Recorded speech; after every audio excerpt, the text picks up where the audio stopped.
Sofia Richie and Elliot Granger's wedding was a really standout one from last year that seemed to have literally broken the internet for a few months. Everyone seemed to be obsessed with this gorgeous, quiet luxury wedding, from the couple's outfit choices, wedding decor, and all the little details in between.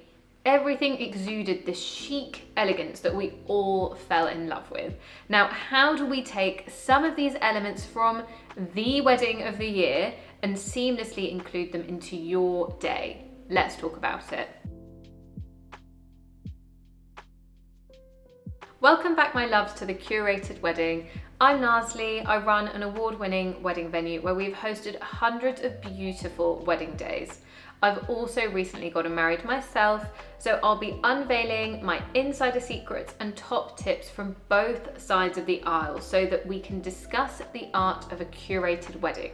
So if you're interested, hit the subscribe button as well as the bell to be notified of my weekly wedding tips so you don't miss a thing. Today, we're going to be looking at the iconic wedding of Sofia Richie and Elliot Grange, going through 10 really key elements of their quiet luxury wedding that I absolutely love and how you can incorporate them into your own day. Now let's get into it. Number one is classic dresses. Sofia Richie, who has become this sort of style icon for the quiet luxury movement, made the striking choice of opting for more classical dresses that exuded this sort of timeless elegance. Of course, all her dresses were custom Chanel, but that doesn't mean that the idea behind it isn't accessible for the rest of us. Sofia had 3 main bridal looks for the weekend.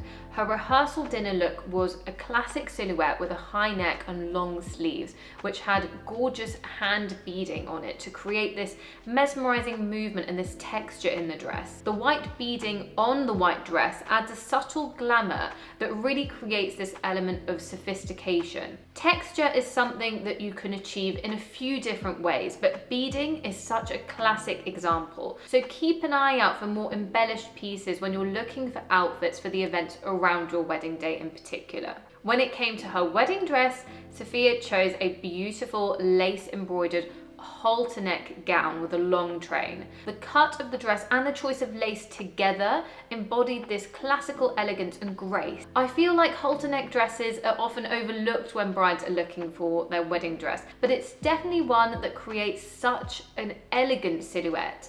So if this is what you're going for, if this is what you're interested in, I would definitely suggest starting with a halter neck dress to see how you feel in it. I actually very nearly chose a halter neck halfpenny dress for my wedding day, and I just remember feeling really graceful when I tried it on. So this is definitely not one to overlook if you're going for this sort of style.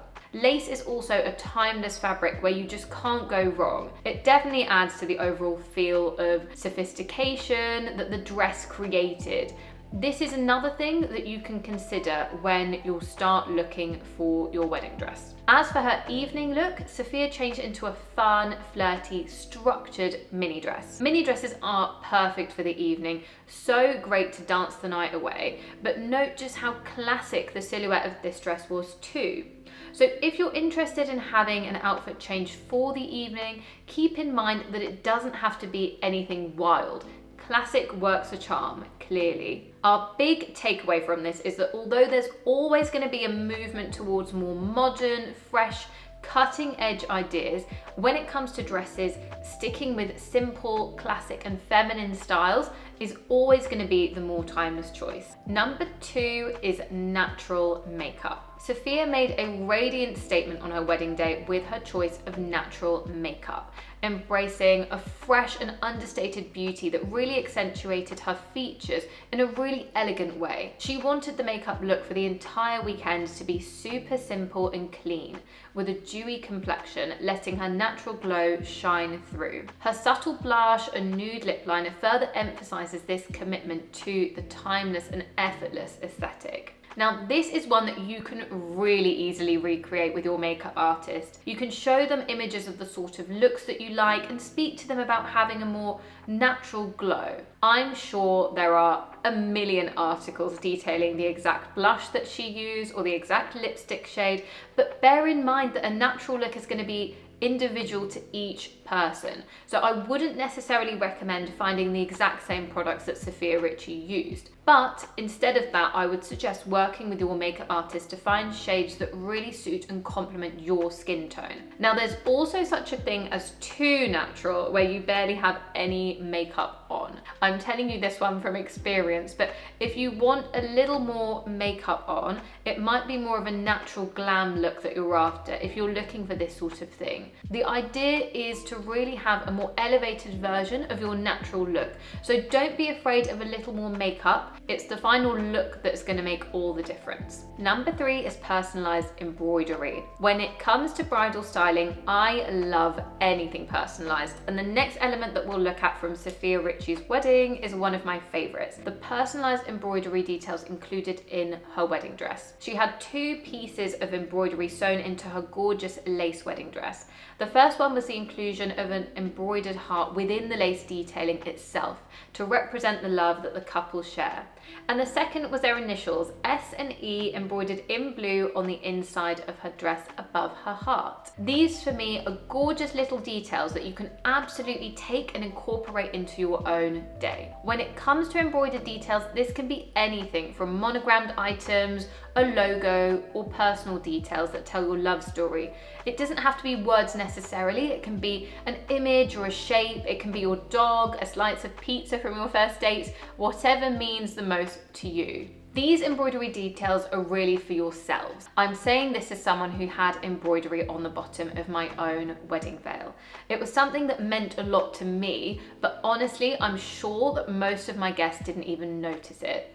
And that's not them being particularly unobservant. It's more so the fact that for them, it's the first time seeing you in a wedding dress. So the excitement and emotion of that usually overtakes their eye for details of your attire. This is all to say that when it comes to embroidering small details onto your dress or your veil, this part is really for you. So your choice of embroidery can be as bold or as silly as you like.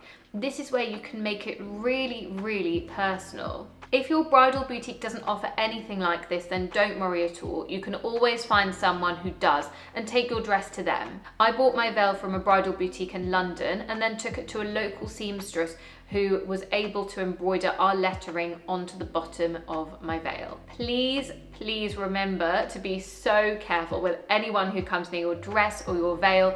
Make sure they are reputable, look at reviews if you've never worked with them, and ask to see examples of their previous work and if they've done anything that is similar to this before. Make sure you are fully confident with your choice of seamstress when it comes to embroidery, as this is going to be the perfect personalized finishing touch to your dress. Number 4 is intimate vow readings. Sofia Richie and Elliot Grange had their legal ceremony at home in the US before they left for their wedding celebrations in France and chose to read their vows there. They had a small intimate gathering of just their immediate family and felt more comfortable reading their vows there for only their families to hear and experience in the privacy of their home. Now, intimate vow readings is one that I think should not be overlooked, as your vows are so deeply personal. If it's not something that you feel you want to read out in front of all of your guests, that's absolutely fine, and you can always find a place for it elsewhere in a more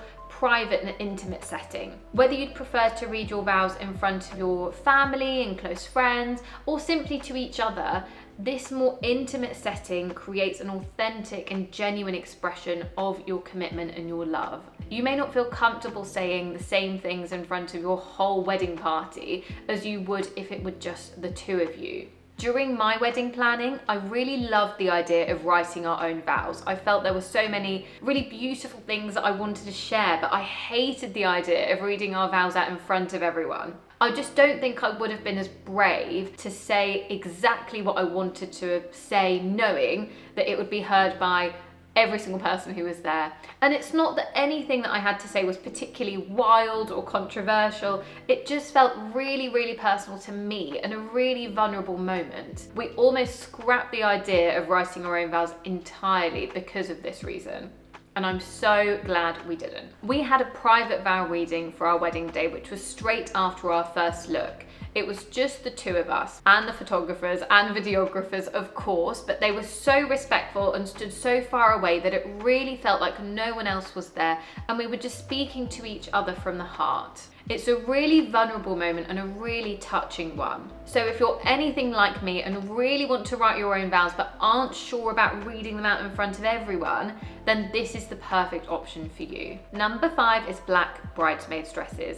This is one that I think the brides are going to love and the mums are going to hate. But one of Sofia Richie's most iconic photos is the one with her all black bridal party. She'd said that she wanted all her bridesmaids to feel comfortable, so each of the girls chose their own dress. The only requirement was that they had to wear black. Now, black is a colour that is sophisticated and timeless, but I think it's still going to be quite a brave choice for a lot of couples. So if you love the look like I do, it's so easy to replicate this one with your bridal party, and it makes the matching element between the bridesmaids and the groomsmen so much simpler.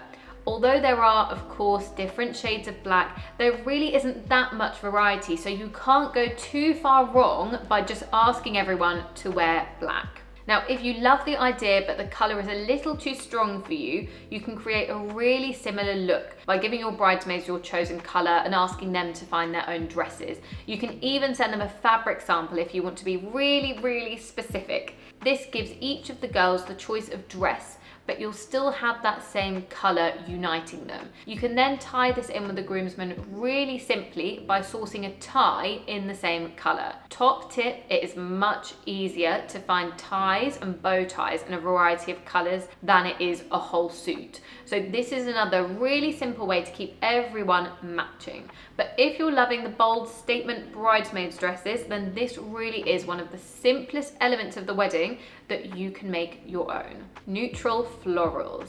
The neutral florals were another really gorgeous detail of this striking wedding day. Where Sofia went minimal on the colours, she went big on the design. And this is a really nice way to balance the two. From the entrance all the way along the aisle and into the reception, there was an abundance of white and cream florals. The choice of the neutral tones added a touch of understated elegance to the entire celebration. Floral arrangements carefully curated to complement the neutral palette adorned the venue with a sense of timeless romance. Sofia's use of neutral florals not only reflected her contemporary aesthetic personally, but it also created a serene and sophisticated atmosphere for her special day. Now, if you're interested in a similar look or colour scheme, this is one to speak to your florist about. Show them some inspiration images and really pin down what exactly it is that you would like to take from this wedding. Is it the neutral colour scheme? Is it to have a statement entrance? Your florist will then be able to guide you through how best to achieve a similar sort of look. Now, when it comes to your floral decor, I wouldn't be so specific on the flowers themselves. Focus more on the overall look and let your florist guide you through which flowers will be best for it. It will depend a lot on which flowers will be in season at the time of your wedding and what would last better at your venue. So focus more on the bigger picture here and lean on your florist's advice. This is their speciality after all. I personally can't get enough of these neutral florals. The choice of these muted hues in the florals really contributes to the overall ethereal and enchanting ambiance of the wedding, and it's one that is so easy to replicate. Number 7 is adding your name into a song. Now, this is a different one and a really sweet detail. Sofia Richie walked down the aisle to her favourite song, Until I Found You by Steven Sanchez. Sang by actual Steven Sanchez, obviously, but don't worry, this isn't the part we're focusing on. Her fiancé Elliot Grange had surprised her by asking the singer to change some of the lyrics to include her name. Now, this is a detail that is really spectacular. Imagine walking down the aisle to your dream song and it includes your name. Now that is personalized with a capital P. This one isn't going to work for everyone. If your ceremony music is a playlist or something else that's recorded, or even if it's just instrumental, then I'm afraid this one won't be an option. But for any couples who are having someone sing them down the aisle, why wouldn't you ask them if you can personalize your choice of song to include your names? If they're singing live, this shouldn't be too much of a problem. It shouldn't be too difficult, but it will elevate your wedding ceremony so much with such a simple tweak. If you're working with a live singer for your ceremony, this is definitely one worth considering. Number 8 is an unusual something blue. Now, something blue is one of the traditional elements of wedding folklore that symbolizes love, fidelity, and good fortune. So you definitely don't want to miss out on any of that. But more so, it has become really fun finding different and unusual ways to incorporate this pop of blue into your day. Of course, you can always add a blue ribbon to your bouquet or a blue garter if you're into that sort of thing, but I really loved the way that Sofia Richie included her something blue in her wedding celebration. Her personalised embroidery S and E inside her wedding dress was in blue and positioned just above her heart, so this was an element that was with her all throughout the day. This is a really lovely idea to consider because your something blue can definitely be somewhere more intimate. It doesn't have to be visible to anyone else at all. When she had her outfit change in the evening, however, she added a pair of blue aquamarine stone earrings, which also served as her something blue. This one is so easy to recreate and such a subtle change to include a pop of blue. If you're not having an outfit change, you can still just change your earrings into something different for the evening if you'd like. It's a subtle change, but it will mix up your look and give you some different photos whilst incorporating your something blue in a really subtle and elegant way. Number 9, the importance of music. Of course, this wedding was always going to be big on music, from the ceremony through to the evening reception, with performances from Good Charlotte and Lionel Richie himself. Now, I'm not suggesting that any of us need to go that far, but if you can opt for live music, it will really elevate the entire celebration to a truly magical experience. The presence of live musicians has this unmatched energy and authenticity that is then reflected in the energy of your guests. Whether you choose to include a string quartet for your ceremony or a live band for the evening reception, the dynamic and interactive nature of live performances engages guests in a really fun way that leaves such an impression. Now, if you have your heart set on a DJ, you can still have the option of incorporating some live music, as DJ live sets are getting really popular. This gives you the best of both worlds. This is exactly what I did for my wedding, a bit of the two, and honestly, it's one of the elements that I've received the most compliments on. So if live music is one that you can stretch to, it will definitely be worth it, I promise you. Number 10 is to end with a bang. Sofia Richie and Elliot Grange ended their spectacular wedding day in fireworks. Such an amazing way to end a joyous celebration. Ending the night in fireworks is so much fun, as the newlyweds and all their guests are treated to this sort of grand finale to round the evening off. Fireworks are an amazing way to end the evening, so it's definitely one to speak to your venue about. Ask them if they're allowed on site and if there are any restrictions. Most venues will have some sort of restrictions for the use of fireworks, if they do allow them at all, as it may be that the venue's in a more residential or rural location that restricts what they're allowed to offer. Another alternative that should be a little bit less restrictive are indoor fireworks or cold fireworks. Unlike traditional fireworks, these don't have high temperatures and they don't need to be in open spaces either. They're really, really safe and suitable for indoor environments. That's why they're super popular for weddings. We have seen amazing indoor fireworks displays where the box is placed on each corner of the dance floor, and it's really mesmerizing when all the fireworks shoot out. Now, this is a very different look to a traditional firework, so please make sure you have a look at what it looks like before you go all in. But it very much serves the same purpose of a sparkling grand finale to end the night on.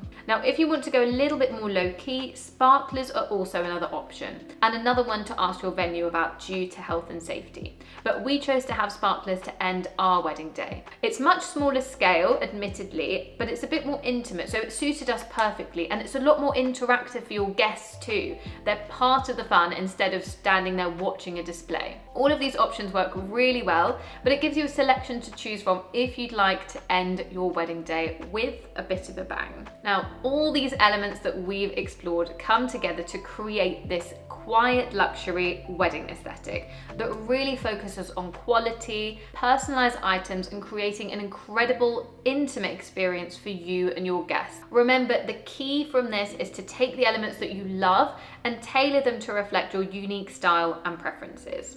Now that's it for this video. I hope you enjoyed exploring some of the key elements of Sofia Richie and Elliot Granger's gorgeous wedding day and how you can incorporate them into your own. This was definitely one of my favorites. If you enjoyed watching and if it was at all helpful to you, please give this video a like. It would mean so much. And leave us a comment down below if you're thinking of using any of these for your wedding. I'd love to hear about it. See you next time and happy planning.